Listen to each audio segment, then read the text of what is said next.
Hello, எங்க மச்சான் நிக்கிற? இதோ வந்துகிட்டு இருக்கேன்டா.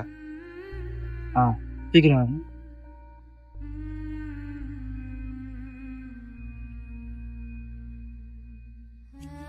மச்சான் இல்லடா, இது அந்த பசங்க வாலி விளையாட்டுனானுங்க, பார்த்துட்டு இருந்தேன், லேட் ஆயிடுச்சு. அது சரி. நாங்கள் இப்படித்தான் சின்ன வயசுல இருக்கணும். ஆனா இப்ப வேலை உண்மைதான், என்ன பண்றது? தங்கச்சி ஸ்கூல் ஃபீஸ் கட்டணும், அப்பாவுக்கு உடம்பு சரியில்லை, என்ன மச்சு பண்றது? வேலைக்கு போய் தான் ஆகணும்.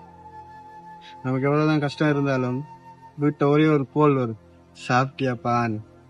நான் சாப்பிடலாட்டி கூட ஆமாம்மா சாப்பிட்டேன்னு நான் சொல்லி, ஏன்னா அவன் கஷ்டப்படக்கூடாது. நம்ம எவ்வளவு கஷ்டப்பட்டாலும் அவங்கள்ட்ட காத்திருக்கோமே, ஏன்னா அவங்க வந்து கஷ்டப்படுவாங்க. என்ன மச்சு பண்றது? விடு, பார்த்துக்கலாம். சரி மச்சான், நம்ம லைஃப் நாளைக்கு பார்த்துட்டு.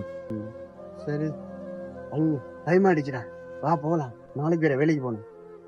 தன் குடும்ப கஷ்டத்தை தோளில் சுமந்தபடி உள்நாட்டிலும் சரி வெளிநாட்டிலும் சரி வேலை பார்க்கும் ஒவ்வொரு ஆணும் ஒவ்வொரு பெண்ணும் ஹீரோக்கள் தான்.